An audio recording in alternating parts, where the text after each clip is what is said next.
It begins with a woman questioned by the GPD.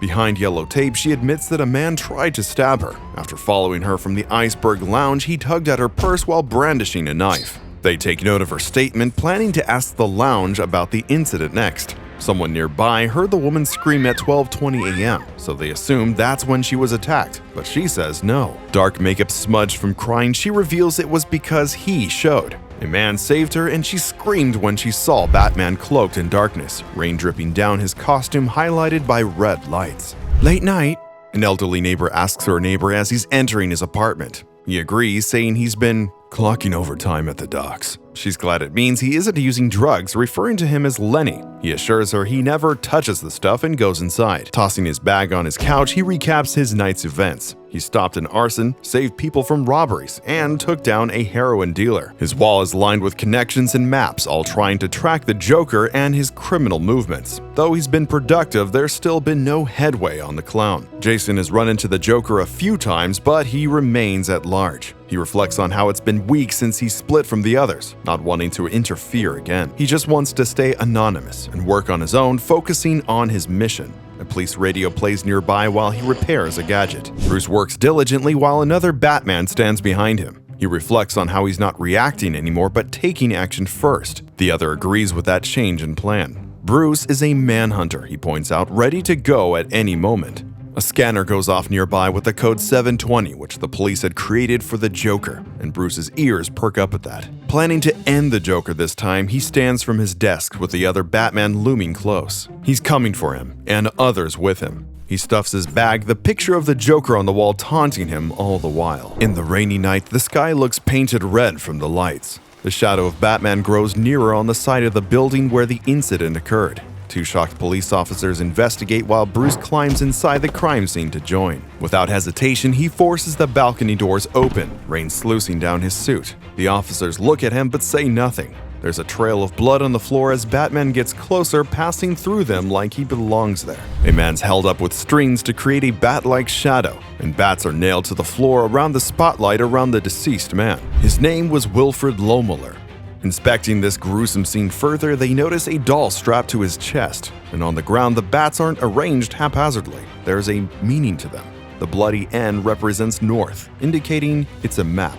Crouched down, Batman realizes the bats represents the places he's been. But Joker wouldn't know about things from Bruce's youth. He shuts off the floodlight and notices a gray painting that had been hidden. He conveys none of this to the policemen, leaving them to their own work. According to the map, it would represent Paris's position, the City of Lights, or the first mentor Batman had called the Grey Shadow as a codename. This person, Lucie Chesson, also from Paris. After a quick search, Batman finds out that Interpol tracked her to America. The officer nearby seems to be hoping for some inkling of what's going on. Instead, Batman wonders if the Joker took her, since Selina Kyle's been presumed dead. He takes the doll into his hands and the word Grandma is written on the eyelids in green. The recently deceased matriarch for the Play East Toys was Rosa Lohmüller, the grandmother of Joker's latest victim, and she lived in this large old house. Rosa had built the company herself, with it being known for her dolls. As time passed, her family got tired of them, and so did the company. Batman strides to her mansion where she was a recluse for the remainder of her life, alone with her dolls. Even the eerie portraits on her walls are of her surrounded by them. He investigates the creepy, empty home with his light, his guard up. A voice suddenly calls out, "You got my little message." Batman knows better than to pay attention to the words because Joker uses them as a distraction. One of the dolls blows out a liquid that Batman worries is acid, shielding himself, but he quickly realizes it's not when there's a loud coming from the doll. Fire bursts from the doll's mouth with a sudden. That's when the unorthodox detective realizes the whole place is made to catch fire, so he has to put it out quickly. He grabs a small item from his utility belt, throwing it towards the growing flame to smother it. Just then, another doll comes rushing forward, striking him, and unexpectedly knocking him right through the glass. Batman gets back up, flinging the threat away even with his cape on fire. In that moment, he notes how they may be large and quick, but they're also familiar. Before they can get back up, Batman launches in with both legs to knock them down again. There's no time for this, he needs to focus on saving Lucie. He squeezes the doll's neck until the person within coughs from the smoke inside. The man beneath reveals himself in Joker-style makeup. It's Floyd Shannon. a goon that Selina had trained. Floyd grins maniacally, glad that Joker took him back into his organization. Not long after, Floyd mutters his last word and dies in Batman's arms. Batman places the man down gently, intent to stop Joker's homicidal rampage. That's when he notices the portraits are of people related to him: Daniel Captio, Master Kittygi, and Avery Oblonsky, all mentors from his youth. Suddenly, Batman hears Lucie's voice speaking in French. This is followed by Joker laughing and responding, so Batman runs up the staircase, peeking around the corner in case more traps await him. Instead, it's just a doll modified with a television broadcasting from its head. Even right here, Batman can't tell if the feed is live or showing a recording of what Joker's already done. The two argue on the video, with the Joker trying to get dirt from Lucie. Before he's able to make her loosen that tongue, there's a scuffle and she flees. The screen cuts off with static. Joker, spying through a narrow hole, admits he doesn't mind her escape, seeing as the main attraction is here. Likewise, Batman welcomes the Joker's erratic presence above. Now that Bruce doesn't have to worry about protecting his mentor, he shoots up at the ceiling where the clown's face taunts him. Using the grappling hook to splinter the wood he bursts through the hole with a perfect landing. All the while, he considers throwing Joker in a pit, with his other self suggesting it last a million years. For his part, Joker thinks that Batman doesn't appreciate his efforts after all these years. Moving forward, what awaits Batman is another montage of death that Joker refers to as his craftsmanship. Spotlights shine on each gruesome scene as a slightly damaged screen of Joker plays above. Walking through the display, it begins with the day that created Batman, his parents dying in front of him. Joker considers it Batman's happiest day, putting a huge smile on the fake young Bruce he's made. Joker sees their death as an excuse for little Brucey to play dress-up freely. Following this, Batman passes the scene of Robin's death, with Joker saying Robin was holding Bruce back. Alfred's featured next, a nagging butler that was keeping Batman from going at his rightful pace. All this is hilarious to Joker, as usual, and he points out that anyone who stops Bruce's momentum ends up dead. He even wonders whether Batman's the real killer. Batman answers none of this, opening the windows instead as Joker continues his monologue. An altar with a gaudy chair garnishes the other side, and along the steps are scattered dolls representing Batman's allies. Lounging with confidence, Joker insists that all of the Bat-chums are in Bruce's way. Grinning widely, Joker adds that Batman wants them to disappear so he can be himself. Meanwhile, Batman makes sure there are no escape routes. Batman stands in the darkness while the Joker is illuminated by the lights surrounding him. They approach each other with clear intent. Batman demands no more games, while Joker agrees, rolling up his sleeves and glad to solve his recent identity crisis. But the problem is that Joker wants to fight the real Bruce. Hearing that makes something shatter inside Batman's mind, and he collapses to the ground. He asks, "What have you done?" But the Joker hasn't done anything. Bruce's vision fades slowly while Joker replies, "This is all you." Plunged in darkness, Batman questions what happened, while an outside voice tells him to get up. Through a foggy tunnel, Joker watches as a change happens. An alternate Batman comes forward with a manic smile pasted on his face. He walks towards Joker, offering to give the clown all he's ever wanted. Batman tries to call the other back, but Joker shushes him and encourages him to come on out.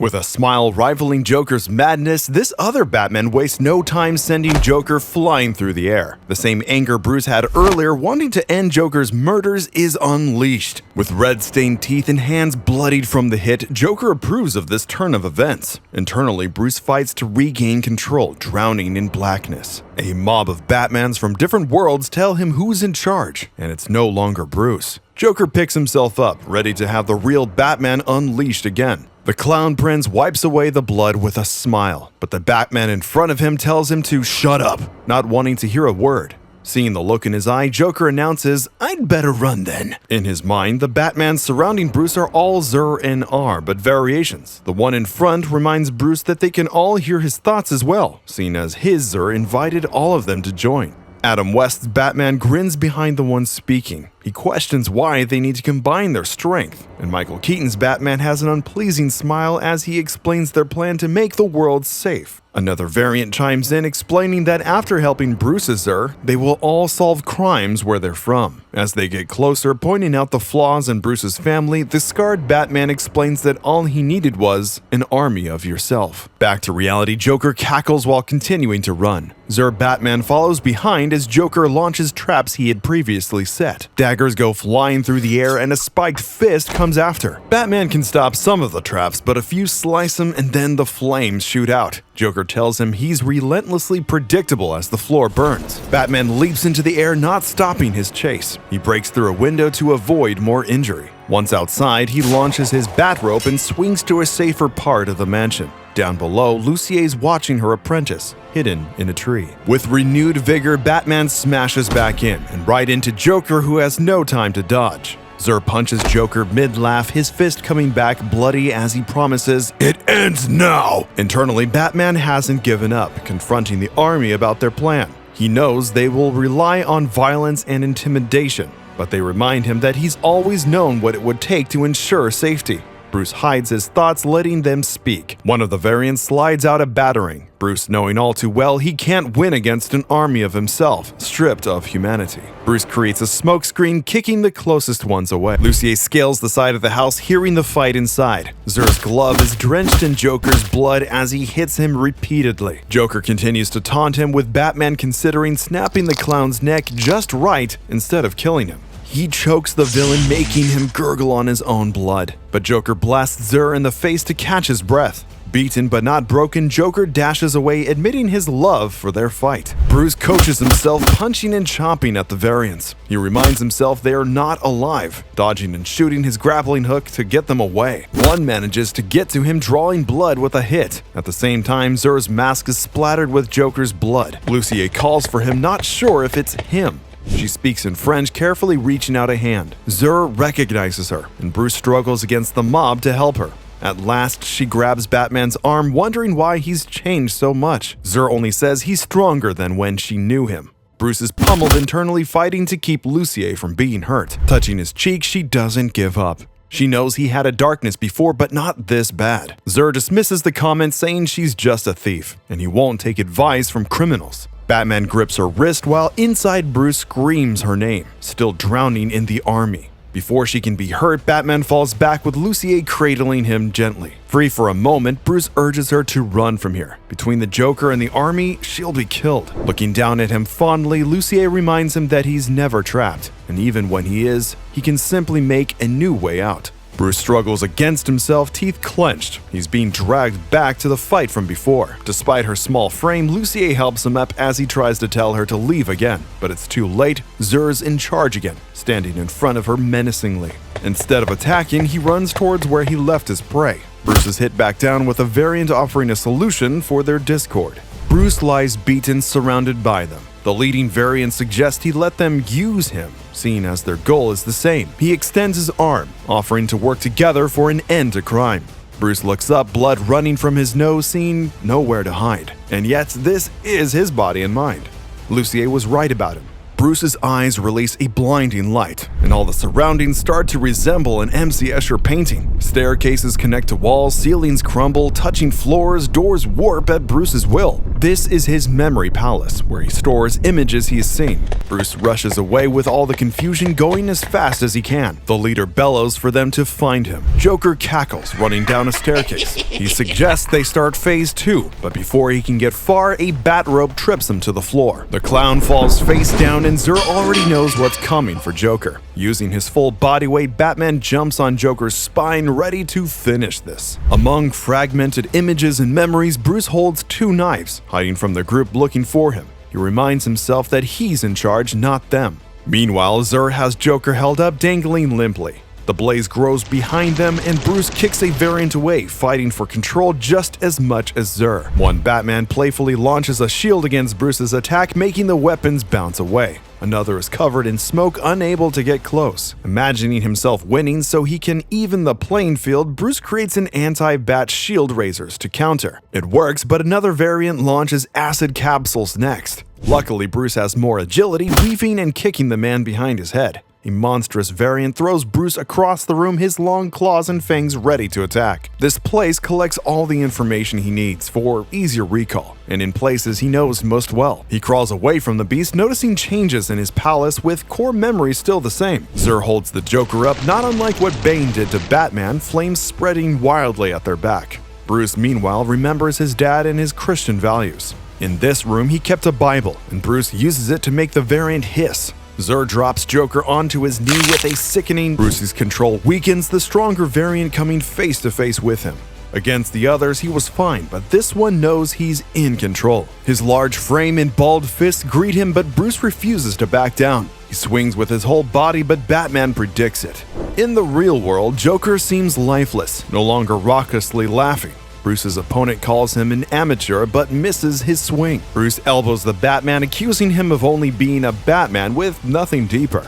Zur gazes down at the unmoving clown prince. Bruce hits the variant and again telling him he only feels pain. Joker lifts his arms to protect himself. Bruce knocks him back, sending him flying. He stands over him without the mask, knowing he'll never be beaten. A golden light shines down as Bruce realizes Zur's hold is gone. He's resurfacing. Coming back to himself, he notes that he's in pain but alive. There's blood everywhere and he's in an unfamiliar place. A shadowy figure says the Terminus Project was meant for when their body was unable to go on. It needed somewhere to go though. A robotic new Batman approaches, lights beaming from him threateningly.